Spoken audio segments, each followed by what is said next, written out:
All right, so welcome everybody. So today we're going to be kind of talking about starting your career. For most of you, hopefully you're kind of graduating soon, maybe this semester, maybe this summer, maybe even this fall.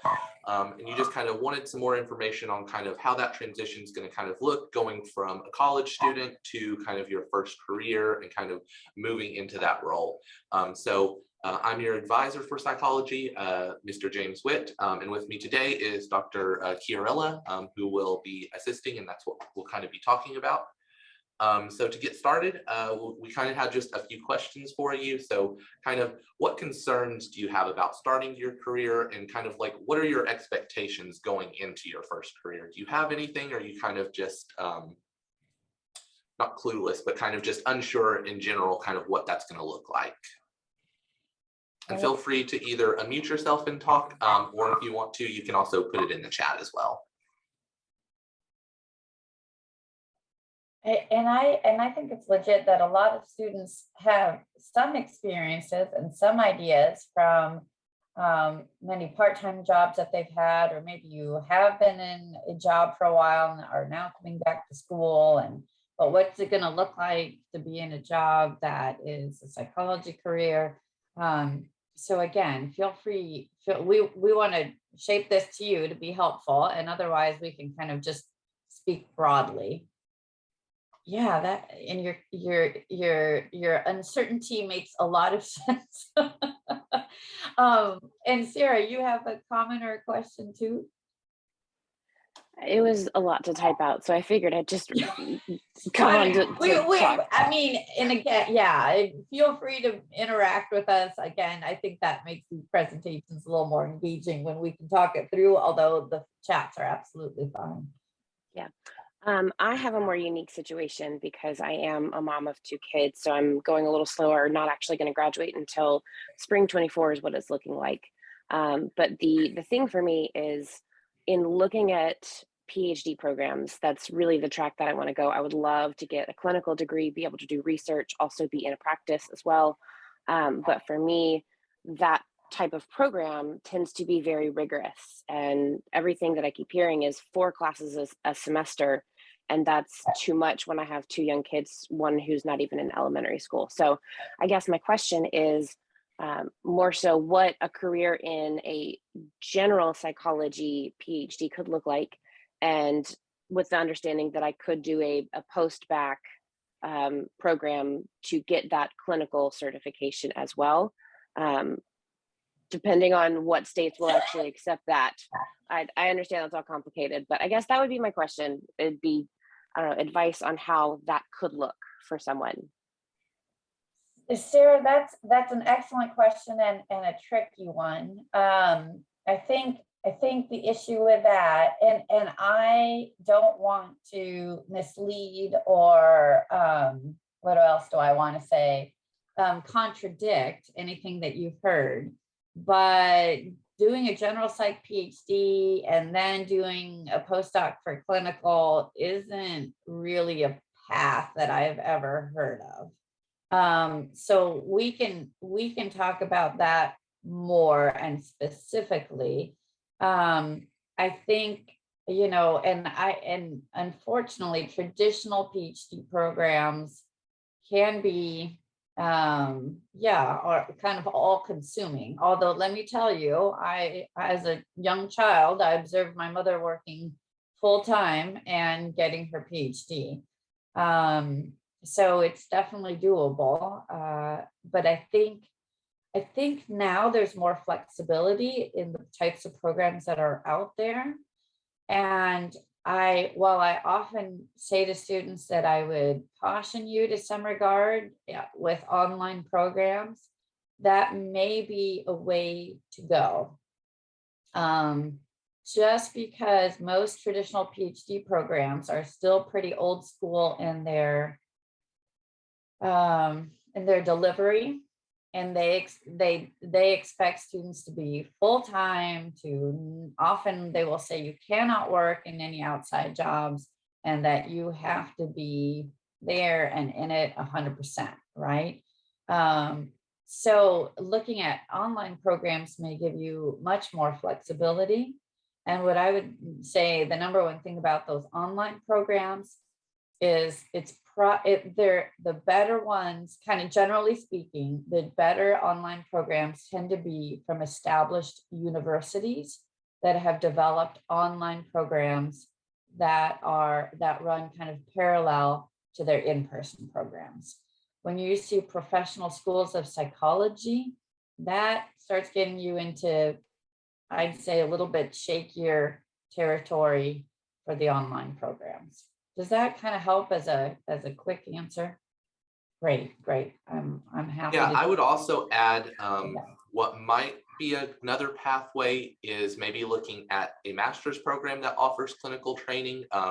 Master's programs typically are a little bit shorter, and they can be done part-time a little bit easier. So that could also be an option. And then after that master's program, you could then look for a postmaster's doctorate specifically, where you're still maybe doing it in the same amount of time. You just get that chance to kind of split it up. Because one thing that kind of comes up at the graduate level that doesn't really come up at the undergrad level is for graduate degrees, you do have time limits. So to keep a school accredited and everything, they have to show that students are making enough progress in their degree, and there is a final timeline. So I think typically for most PhD programs, it's you have to do it within, I think it's 9 years or something like that. So there are specific limits. So depending on how many classes you're planning to take and how many classes are in that program, it may just not be feasible to do it part-time sometimes, but that will vary from program to program. And just to give you a quick answer, you can be licensed at the master's level. You don't need a PhD to practice. The PhDs to do research, quite honestly. If we're gonna kind of just talk about things broadly, yeah, that's getting licensed and practicing at the master's level. You can have your own practice. You can do whatever you want with that. Yeah. And let me switch gears. And again, Sarah, we can come back to this. I want to switch over to Kathleen's question a second too. So more looking at the careers, right?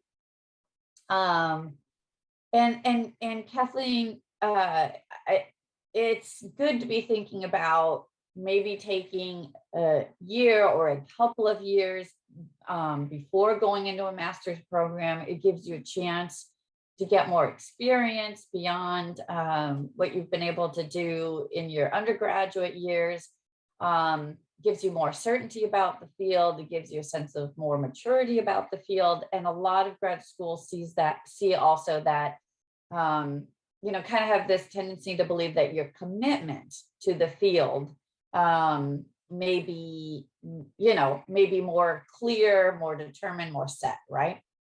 So there are actually plenty of jobs that you can get going straight into them with a bachelor's degree in psychology.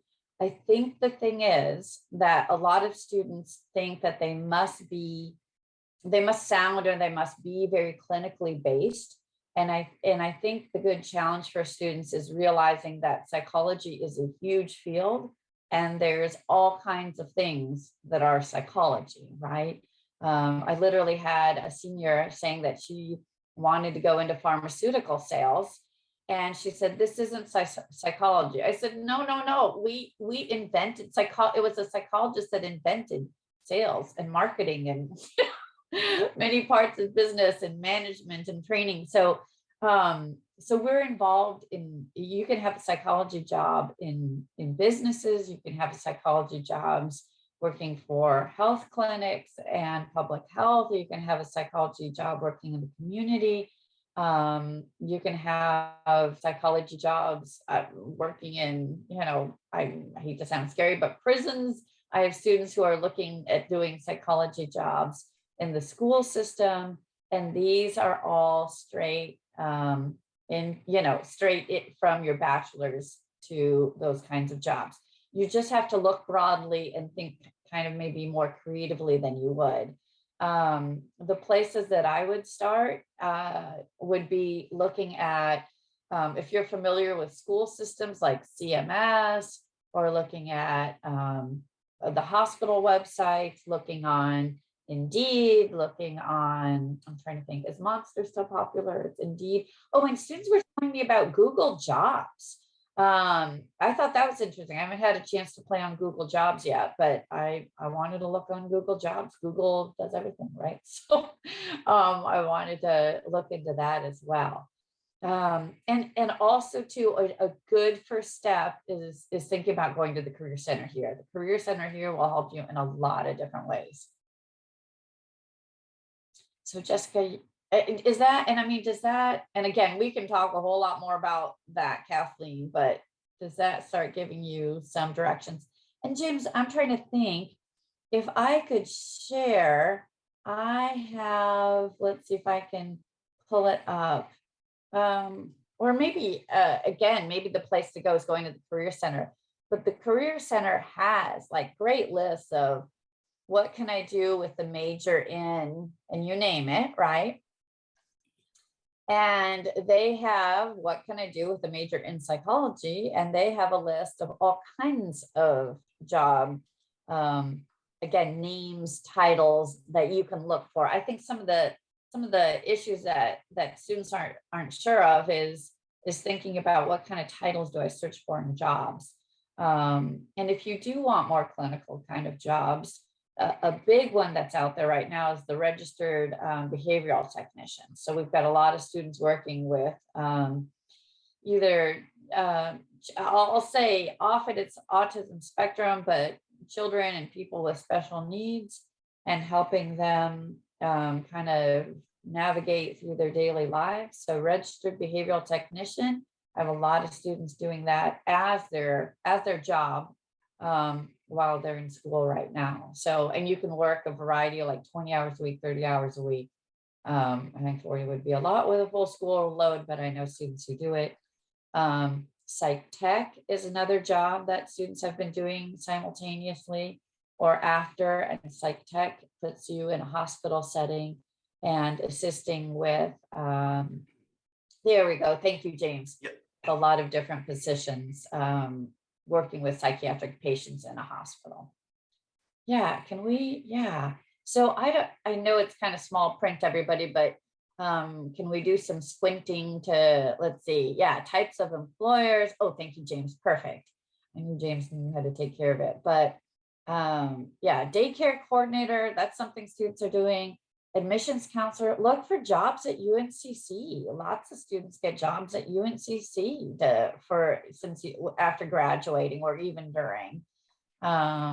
Marketing, insurance, caseworker, yeah, victim advocate, child advocate in the hospitals are common. Patient representative tends to be more of a, what do I want to say, kind of a public health position, but a lot, I've heard of students doing that in the past.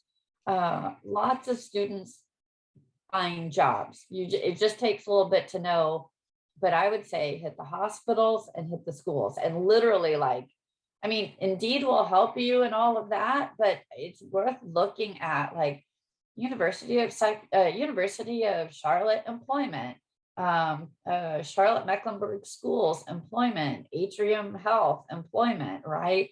Or whatever's in your hometown areas or wherever you hope to move to, that sort of thing.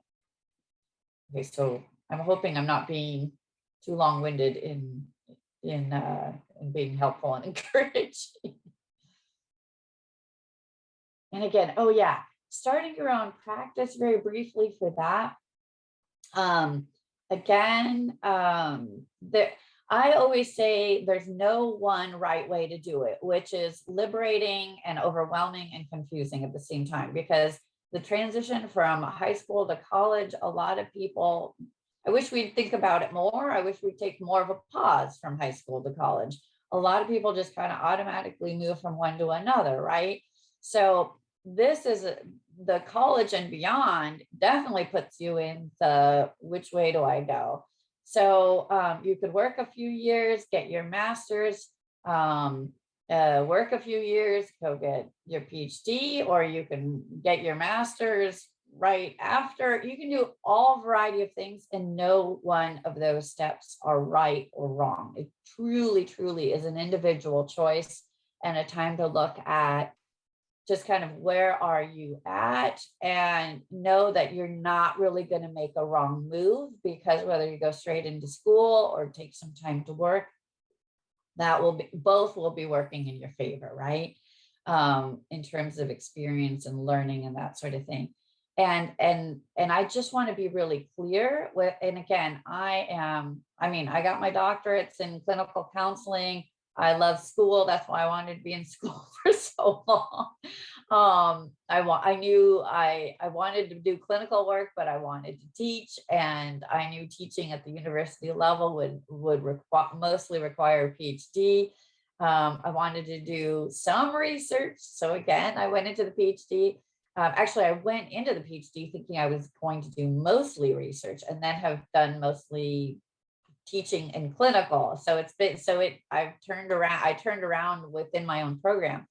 But to be very clear, the most common marketable, that's the phrase I've been hearing for over 20 years, the advice that was given to me and still rings true today in terms of looking at the data, the most marketable degree for somebody in psychology is the master's in social work. And there's no problem going from, there's a whole bunch of degrees that kind of work the same way as an undergraduate and then at the master's level. Luckily, psychology and the helping professions are not in an area where it's really lockstep, like say engineering or chemistry or something like that. We have a lot of flexibility. So master's in social work, master's in counseling, master's in marriage and family therapy. Those are three big masters in education with counseling. So the degrees can come up with a variety of different levels, but there's lots of jobs at the master's level, and in which you can all do private practice counseling. So a PhD is not required to do therapy. A PhD, you get a PhD if you're going to focus on research and teaching at the university level.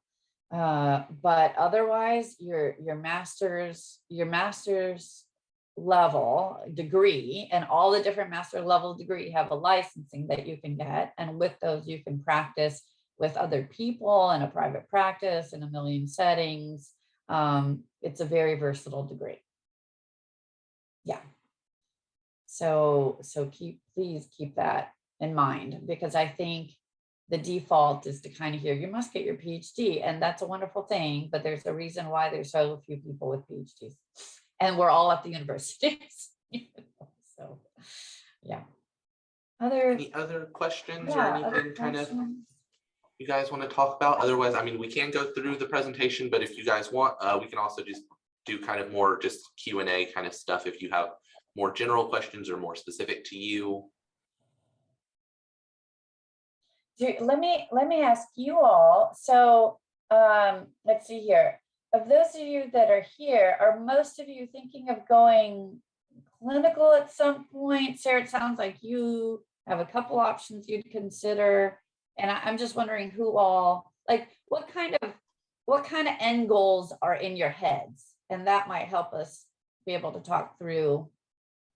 I mean, even if it's blurry right now, I mean, I don't expect you to know exactly what you're going to do. And quite honestly, the more you get into it, the more you may shift the direction that you're going. So I mean, I never expect even our graduating seniors who are about to walk across the stage in 2 weeks to know what they're doing, right? Because it's a long process. Sarah, you may, and again, you can do a master's, take a break, do a PhD, you can do a master's, PhD back to back, you can do a combined PhD program. I think the issue is going to, because that's where you're going to get at the doctoral level, is where you're going to get most of your research practice. Although I'll tell you this, just because I'm crazy proud of him and I'm still in touch, I had a student who graduated in my first class that I taught in 2004. Okay. So he's brilliant. He could have gotten his PhD, no problem. Because of life reasons, right? Getting married, he was non-traditional, he had kids, blah, blah, blah. He just didn't get a chance to get into, go and pursue a master's or a PhD. So at a bachelor's level, he's doing all kinds of work as a domestic violence advocate, okay, and regularly works with research with a professor at Iowa State. So, and he's been written up in all kinds of publications, whether from the field, he's been written up in major, what do I want to say, publications that are considered for the public, but very thoughtful and highly regarded. This student pops up all the time. And that's with a bachelor's. So again, I'm not trying to dissuade you from pursuing higher education. By all means, I love school and I was in school. I'm still in school. But with different experience, you can find your way through a lot of different opportunities just by kind of networking and getting out there and combining the experiences that you would like. I'll throw out something else. There's a couple of students we have right now that are doing research, kind of broadly health, because some of the conditions that they're looking at are more, I guess I'll say, biologically based, like what was I going to say? Parkinson's, Alzheimer's, definitely with some shades of psychology, but they're also looking at depression, anxiety, and they're working as right now interns, but already one's been offered a job as a bachelor's level research assistant. So look for those positions too. Research assistant working for this group out of Monroe, which is a small, they said they're in, like, it's just a few people. I think so. I can find out who are these people. I forget their name. They're in Monroe and they're doing biomedical research. I can give you, Sarah, email me and I'll tell you who and what, because it's not clicking in my head right now. I can think of my students, but I can't think of the name of the place. But it's in Monroe, and it's just a small group of PhDs, MDs who are doing research and are looking and excited for students to help them. Other questions, other ideas, or other concerns? Like, are you freaked out? I know, this is a freaky, this is understandable freak out territory in terms of and it feels so big. What am I going to do with the rest of my life, right? The other thing I was telling my students the other day is that you will change major career changes, or one average is up to 6 in your lifetime. So again, you are not making mistakes, you're always gaining experience. So don't ever feel locked in. Yeah, I guess if we don't have any questions, we can go back to the presentation and kind of go through some of that, and maybe some of that as we kind of start talking, maybe some of that will kind of start sparking some questions. All right. So we kind of talked a little bit about that. So just kind of to give you an agenda of kind of talking about kind of that transition from being a college student to that first career, we'll kind of talk a little bit about the culture change, competencies that you'll kind of be working on and kind of working towards, consequences in the workplace, as well as working towards promotions or job changes, things like that. And then we'll also have some time again at the end for questions if there's any more, but feel free at any time if you have any questions. Feel free to unmute yourself or raise your hand or type something in the chat and we can address it there. So first up, culture. So the biggest change is going to be as a college student, you have a very structured kind of schedule. Even though you are making it, you kind of have your class time, your work time, kind of things there. Whereas typically in your career, it's going to be a lot less structured.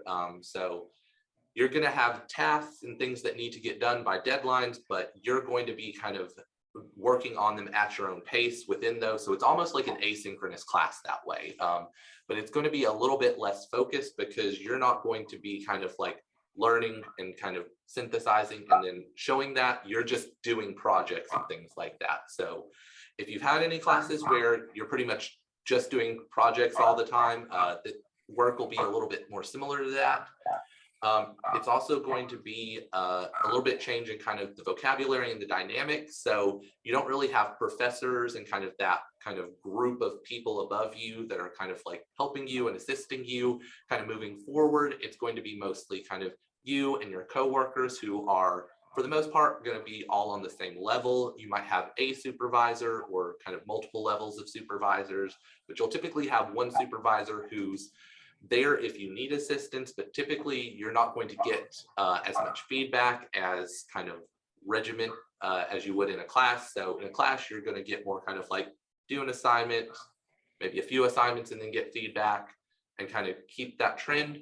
Whereas in the workplace, you'll typically have like maybe a yearly, maybe a quarterly review, but you're typically only going to get feedback every so often, unless you really make a mistake and something happens and then they kind of have to have a discussion with you. But as long as you're kind of keeping on track, it's really up to you to kind of advocate for yourself if you want additional feedback, either from your coworkers or your supervisors, things like that. So it's really going to be a little bit changed there.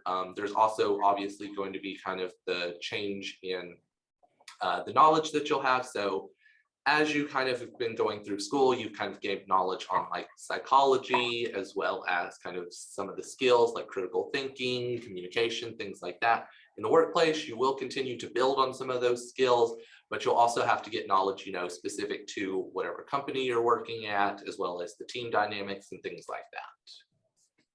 I think the biggest thing James described it beautifully and hit on many of the key big changes there, right? Like you're kind of on your own. And the biggest thing I kind of say to students is you're not going to have a syllabus anymore. So that syllabus, you know, the plan of the next 16 weeks, the plan of what you have to do for work, and the grading scale that's going to let you know how you're doing are all gone, right? So imagine life without a syllabus. And I think that gets at a lot of these key issues that James was bringing up from the research. Yeah, kind of moving on to the next part. So competencies. So these are kind of some of those skills that you've kind of been working on kind of all your life and that you'll can kind of continue to develop. So as you can kind of see here, these kind of list the kind of top 10 skills and kind of in order. So the biggest thing to think about is regardless of what job you get, even if it's not super psych specific, these skills you have worked on throughout your college career and can be applicable to any job, any career, kind of any aspect of your life. So really it's going to be honing those skills and then making sure that you can highlight them throughout your work and that you continue to develop them. So one of the biggest things you'll kind of do is instead of, you know, taking classes to develop these skills, you'll have to kind of find ways to professionally develop yourself. So depending on the job, this may be additional trainings that you do. It could be attending like professional conferences or going to additional like teamwork events and things like that, just to kind of help build on those. Typically, you can also talk to kind of your supervisor or your coworkers. Sometimes companies have budgets for that, so they may be able to help you pay for some of that, whether it's a actual class that you're going to, or if it's like a team bonding experience and you kind of wanted to kind of bring that up. And that's kind of just something that you'll want to kind of keep developing as you're in moving into your first career and beyond. Next up are consequences. So the unfun part. So typically, as long as you're kind of doing things as you should, you're not really going to have too much negative consequences. really the biggest things are going to be kind of that transition from college to work. So being late is obviously going to kind of be a little bit more of a detriment, kind of depending on the team and things like that. But really the time, because it is a little bit more independent, isn't kind of the biggest factor. It's really going to be missing deliverables, missing kind of like assignments and kind of things that are going to kind of affect other people. Because as long as you're kind of doing what you need to and nobody else is negatively affected, it's not really going to show up as much. So, you know, you could be a little late here or there, leave a little early, but as long as you're still doing everything, for the most part, it's okay. Depending on kind of the culture of that company, they may have a lot more regiment, like everybody's here at 8 or everybody's here at this time, everybody stays till this time, that sort of thing. But really it's going to be kind of how you're working with the other people and making sure that everything's getting done. And then also ethics is a really big thing. So similar to kind of like plagiarism and kind of things like that in college, ethics is also in the workplace very important, because you, depending on what you're doing, there's typically a lot of money involved, as well as like patient data or kind of ethics in that way. So making sure that you're doing everything by both the company's policies as well as any federal or mandated policies, and making sure that everything you do is as ethical as possible, because that can really tarnish your reputation and kind of really leave a black mark on you kind of moving forward and trying to change careers and things like that.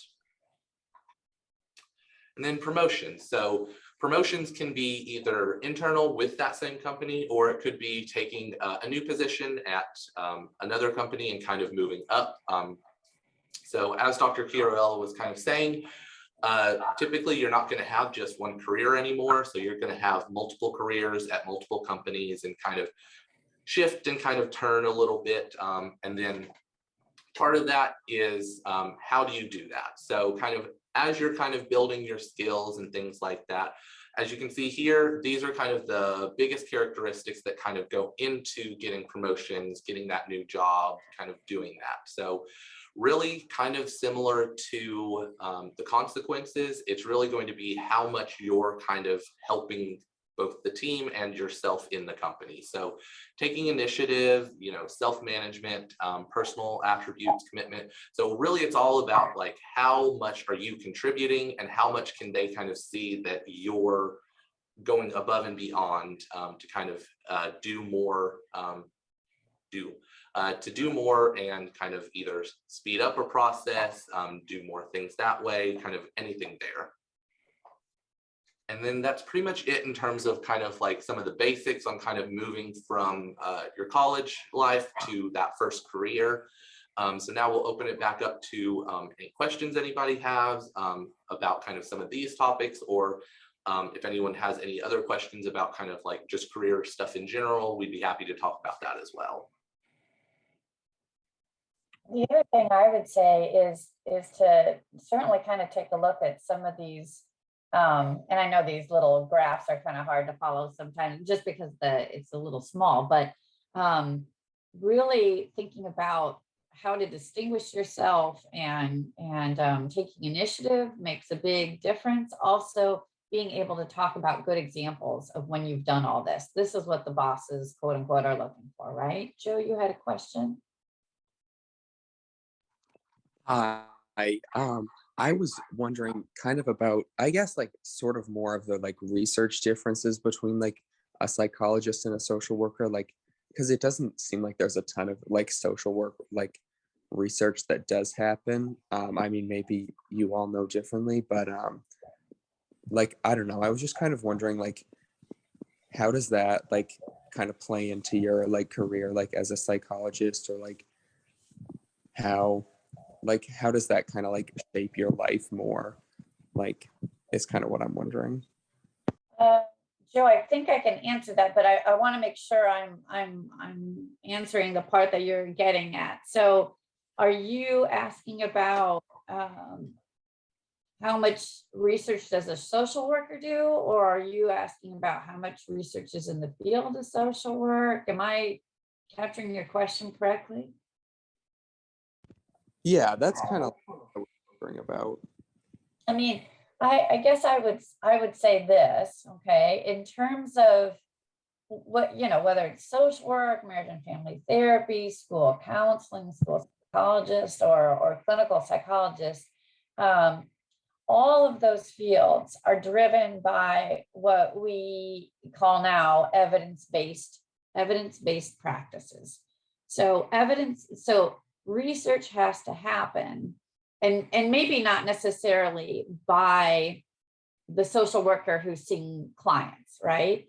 And that could happen, but so whoever's seeing clients may not be directly doing the research, but the field in general is cranking on research all the time in all those areas that I just mentioned, because they want to be using they want to know that the kind of therapy or clinical help that they're delivering to clients, patients, children, whoever, older adults, is backed by science that will support its efficacy. So we want to do things that we know should work for clients. We always know that there's some individual tweaking that might go on, that sort of thing. But as a practicing, like I said, clinical worker in any field, you're going to be using practices, theories, research, that are all based in having been studied, vetted, researched, tweaked, all of the above, to make sure they're being executed correctly, and to make sure they're the right thing for people, right? Clients, or even groups or whatnot. So I always kind of joke to my students, no therapist pulls therapy out of their hats, heads, wherever, okay? We are operating on the knowledge of the field, right?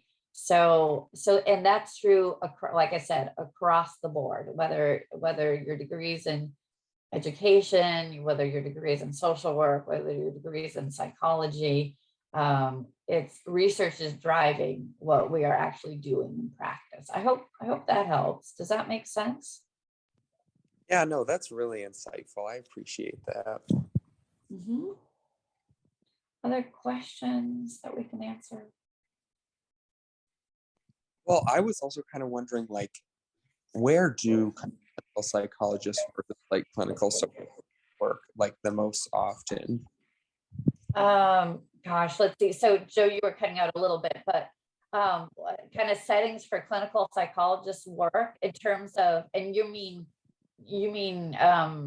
clinical psychologists who are doing therapy practice and mostly? Yeah. I mean, it seems like there's also like a lot of universities that you could be like associated with, like Mm-hmm. do work that way, but Right, like right. practice. Right. So any of these sites that I'm about to tell you, there could be research going on and exactly being affiliated with a university or anything like that, right? But where you tend to see clinical psychologists are, let's see here, in all kinds of community clinics, right? So any kind of community clinic, hospitals, less so, but school psychologists in the school systems. Like I mentioned, I was doing a lot of court evaluations, like competency to stand for trial. I worked with the county judicial system quite a bit in my training. Also any kind of psychiatric hospitals, that's where I did my training. So the focus of the hospital where I did my training wasn't medical health, but psychiatric health, and that was inpatient and outpatient. I also worked with teens in juvenile detention centers, and literally was working in a center for where there were students, where youth were basically in detention 24/7. Let's see, I'm trying to think where else. Kind of hit most of them, I think. You know, if you're in clinic, you might be working in an organization. So either as a like a large business, like a Bank of America, maybe as a clinician, you know, in-house clinician, or you might be working in more industrial organizational IO, what we call IO positions, kind of the business psych, which is less directly related to kind of therapeutic practices, but what are best practices for employees and employers in the business. Yeah, I think I'm hitting most of those places. And again, any one of those places, you can be doing independent research, or any one of those places may be affiliated with a university, a government agency that would be doing research also. And yeah, and again, as I mentioned earlier, just even having a small, you know, being a small group of researchers that may do some practice, but maybe are doing more, you know, you're a group that's doing more research than necessarily practice. It just depends on the balance. And again, private practice is always a thing too. So I just want to, you know, make sure I mention that as well. But there's lots of different settings. So does that again kind of address what you're asking, or am I taking you in different directions? Yeah, I mean, I was kind of wondering like what fields do like different educational backgrounds kind of tend to get pulled towards because of their educational background, if that makes sense. Like, what is the difference that like a social work degree would like put you in a work field for versus like in clinical psychology? That's a good question, and that line has grown blurrier and blurrier over the years. So there's a phrase, and I haven't seen kind of a newer phrase to replace it. There's a phrase that's called the helping professions or the helping fields. And again, that's anybody in social work, masters in counseling and education, the psychologists, whether clinical counseling, community, school, all of them. So what was I going to say? So that's just it. That in all of those settings I mentioned, you might find a social worker versus a psychologist, or you might find both. The social worker traditionally has tended to do less therapy and has been focused more on drawing together support and community resources, but that for individuals.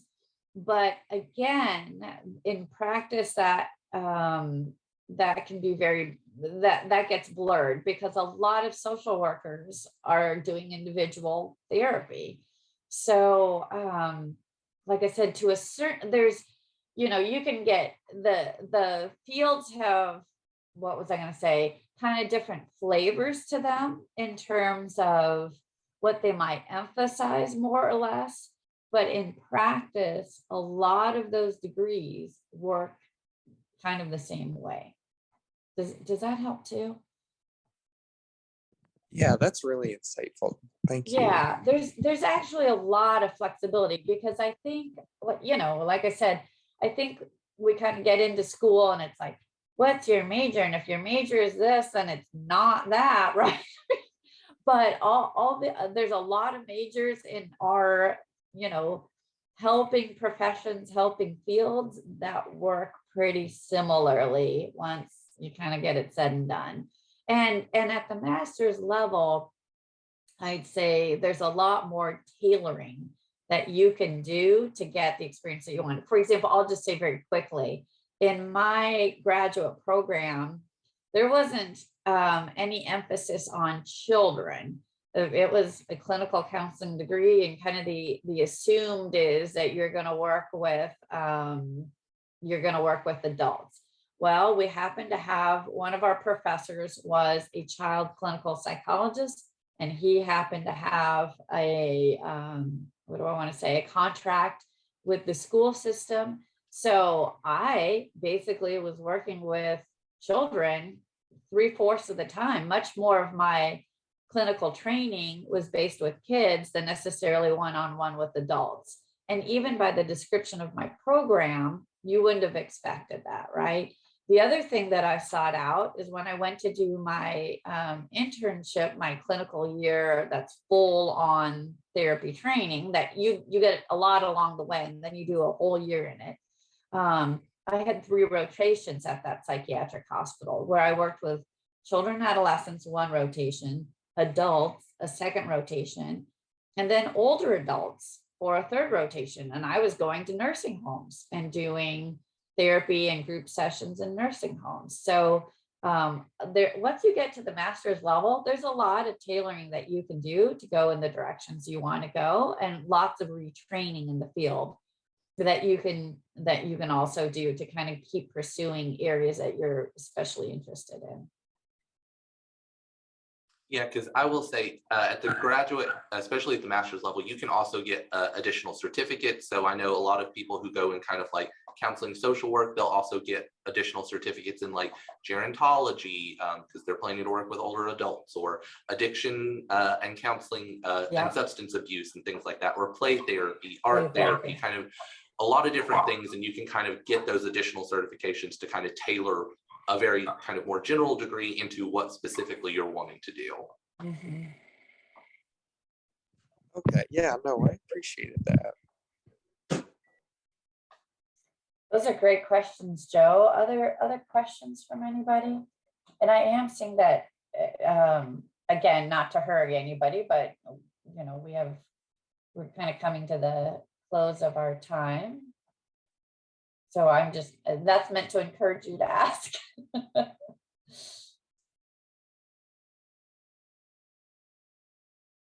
Yeah, if you don't have any more questions right now, that's totally fine.